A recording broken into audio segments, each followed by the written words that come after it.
Here is Ben Finegold's best ever chess move. We'll look at the entire game, but focus on the move itself, so let's begin. He was playing with the black pieces and played the Sicilian defense. We have takes in the center, knight f6. We have d6, and black goes for the setup where they end up having both pawns here on e6 and d6 blocking this bishop, and having a very solid setup, not letting white really expand more in the center. So the game continues with bishop e3, the queen drops down to c7, and then again to b8, maintaining its control over this diagonal, which will become important later on. f3 is played, bishop to e7, simply getting ready to castle, queen to d2, and a6, kicking away the knight.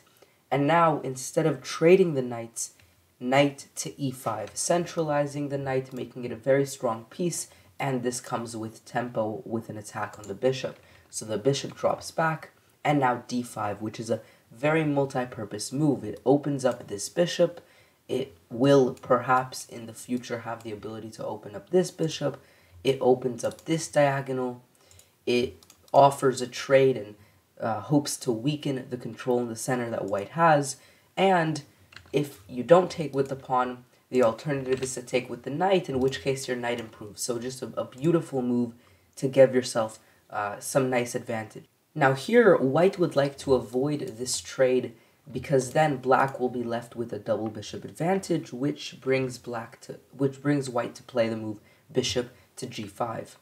Now if you were to trade here, black has a slight advantage, but it's truly nothing special because they have the identical pieces, two knights and a light square bishop, which means that it's going to be really hard to attack in this game, as opposed to if you had, for example, the double bishops, and they didn't, which is why instead of going for this, instead of trading here, black played a different move, and this is actually the time where black played the best move of Ben Finegold's career, the move knight to d3.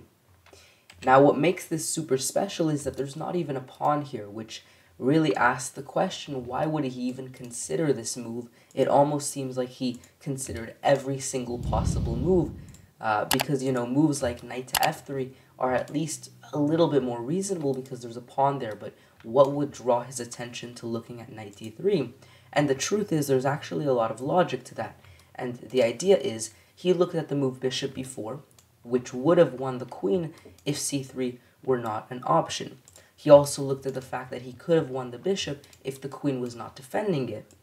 And then he realized that, you know, these two pieces, they have very important roles, and they both control this d3 square, meaning knight to d3, well, if they take with the pawn, then suddenly bishop to b4, and the pawn is no longer there. If they take with the queen, then suddenly bishop takes g5, and the queen is no longer there.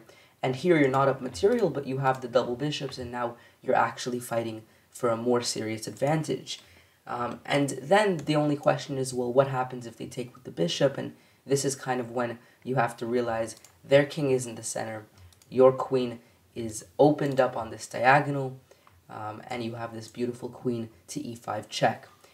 And now you're going to win this bishop again, really regardless of what they do. They could move the king, but more reasonable is bishop to e4, but then bishop takes g5, you have a beautiful bishop, and you have the two bishop advantage, and you have a really nice position. Even though materially you're not up really any material, you have a positional advantage, which is what makes this so beautiful. It's not like he was winning the exchange or even more material. He just found a really beautiful and surprising way to get a positional advantage. Now in the game after knight d3, king to f1 was played, and now you don't lose the bishop advantage, but you lose the fact that your king is kind of very awkward here. So you'll see in the next couple of moves, the king had to spend some time to get to a more reasonable square, but even here, it's going to be faced with something like this, and overall, it's just a really tough position to play as white here. Even though you're not down material, eventually, because of the lack of safety, you're probably going to end up losing material, like what happened here. And in the end, after a few more moves, you will see that white resigned because black's pieces are, quite frankly, just dominating here along all these squares, with eventually rook c1 being an idea as well. So a beautiful, beautiful game here. Thank you guys for watching this video. Subscribe if you're new around here. Like this video if you enjoyed it, and I will see you guys next time. Peace out.